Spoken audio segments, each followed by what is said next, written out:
egy olyan előadónk van, aki egyrészt nagyon-nagyon képben van, egyrészt azért, mert geológus, és nagyon tudja azt, hogy a vizek a földön keresztül és a földünkön keresztül hogyan alakulnak, de nagyon fontos az inkább, hogy ennek a specialistája, hiszen nagyon szívből tudja ajánlani, mert annyira utána járt már annak, hogy miért érdemes akár nekünk, egyszerű embereknek, egyéneknek, akár cégeknek ezzel a témával foglalkozni.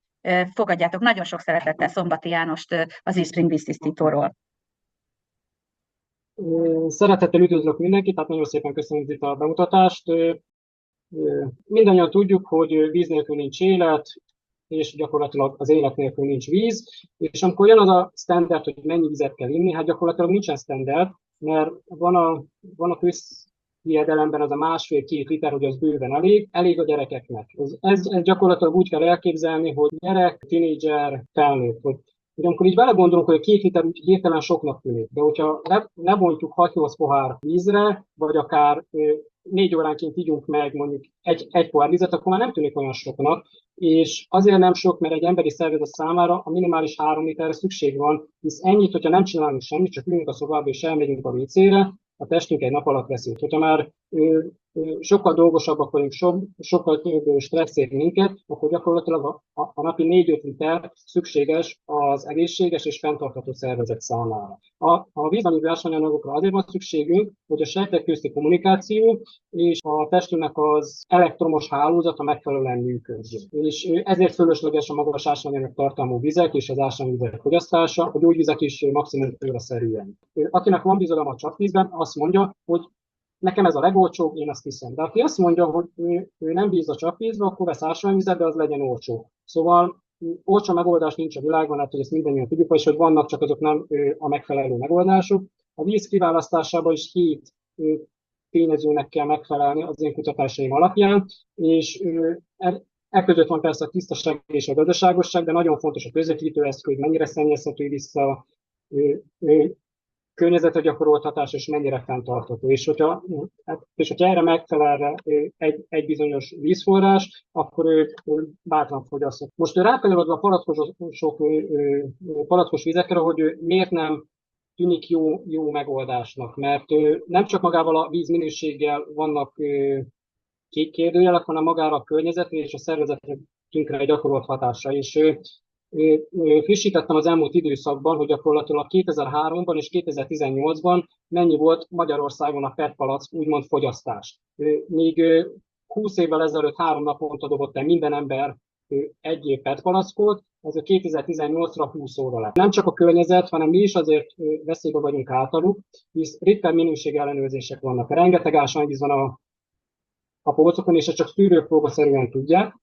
És itt is összeszedtem pár olyat, amit a közelmúltban hívtak vissza, és nem úgymond no-name márkákról beszélünk. Szemkirályi, Pannónak adva, Zafir, Mize, Jana, San Benedetto, vagy akár most a 2023 novemberében, nem tudom, hogy mennyire hallottátok, Horvátországban volt egy nagyon súlyos megbetegedés, hát hogy a Coca-Cola gyártja úgymond a römmel mellét, és abból lúgos tisztító és zsírtalanító szer volt, 34 ember megbetegedését okozta, és a legsúlyosabbnak végig marta a vízanyelőcsövet, és egy étterembe vette a vizet. Szóval el lehet gondolkodni, hogy mekkora bizodalmunk van, főleg úgy, hogy ahol egy 260 méter mélységben lévő vízadó réteg szennyeződött el. És amikor mindig eszembe jut, amikor jönnek a példák, amikor úgymond a víztisztítóról beszélünk, meg a vízről, hogy nekem 60-80 méteres fútfutam van a hátsó kertben, tökéletes víz, nagyon jó. Ilyenkor szoktam felhozni a 260 métert, hogy ezek a szennyeződések, amik elszennyezték, nem tegnap kerültek oda, nem ma, hanem 10-20-30 évvel ezelőtt, és folyamatosan ott vannak. Szóval lehet a foodkultból is fogyasztani, viszont elsődlegesen tisztítani kell azokat a vizeket. A legnagyobb problémát ezáltal, hogy a szolgáltatók tisztítják a vizet, nem a nyersvizeinkkel vannak, hanem a tisztítás után, amíg eljut a pohárunkban, úgymond a másodlagos visszaszennyeződéssel. Ezek a csőhálózatok régiek, folyamatosan úgymond dolgoznak a nap 24 órájában, történnek repedések, sérülések, ami által történik beszivárgás is. És mi tudjuk, hogy ha tiszta esővíz nincs a Földön, akkor tiszta föld sincsen, és gyakorlatilag ezek a szennyeződések bekerülnek ebbe a hálózatba, és nem csak a szennyeződésekkel van probléma, a baktériumokkal, a vírusokkal, mert ezek szépen megtelepednek a csövekbe. A víz, mivel egyetemes oldószer oldja, gyakorlatilag a közvetítő eszköznek az anyagát is, az is beoldódik a vízbe, illetve a másik probléma, hogy nem csak az esővízbe se viszünk be szennyeződést a talajban, hanem Magyarországon 30%-a a szennyvíznek tisztítatlanul visszakerül.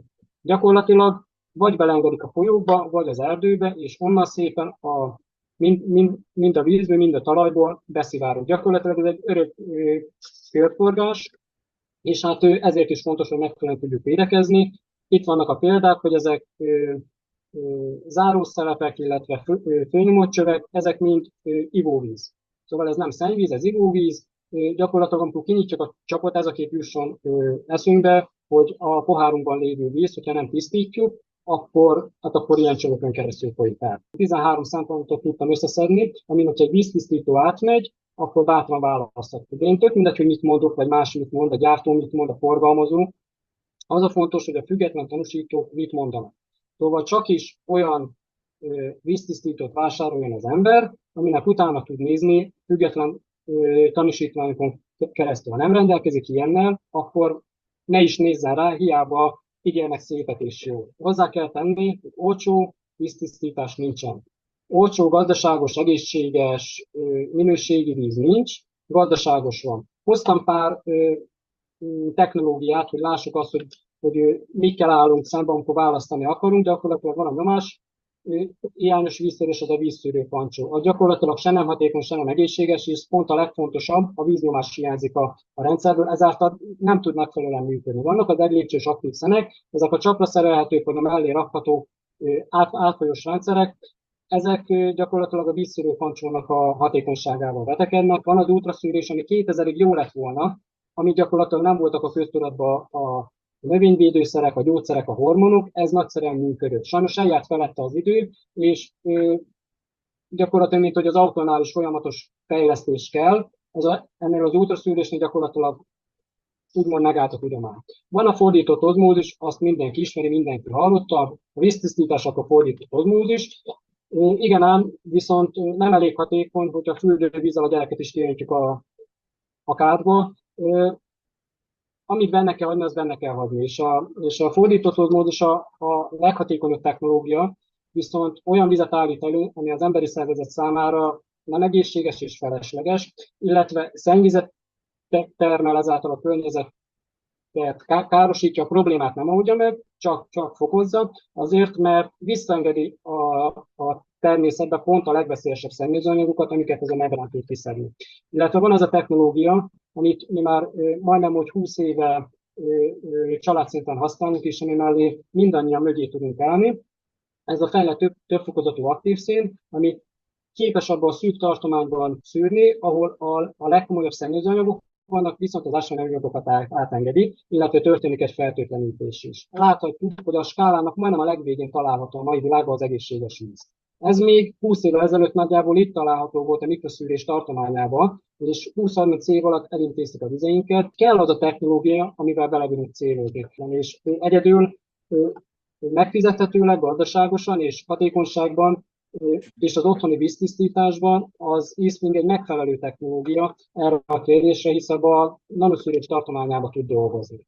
És az eSpring az egy 20 éves technológia, de egy mögötte 20 éves fejlesztés van, és nem véletlenül tud lenni a világ első számú víztisztítója 10 éve. És a legfontosabb, hogy amit állítunk, amit a gyártó állít, annak visszaigazolhatónak kell lenni. És az egész előadásunknak ez a legfontosabb diája, meg a következő, hogy a megfelelő szervezetük is a víztisztítókat és a vízüket minősítsék, és a két leghitelesebb a világban az NSF, meg a BQA, hogyha egy víztisztító erre minősítve van, akkor fellélegezhetünk, viszont még nem lehetünk biztosak a döntésben. Hisz vannak olyan kritériumok, amiknek meg kell felelni a mai világban. Az első kettő az alapvető, az, hogyha egy víztisztító nem rendelkezik az első kettővel és átfolyós, akkor gyakorlatilag nem víztisztító, meg nem vízszűrő. A 50 az a fertőtlenítés, és amire oda kell figyelni a mai világban, ezek a modern típusú szennyeződések.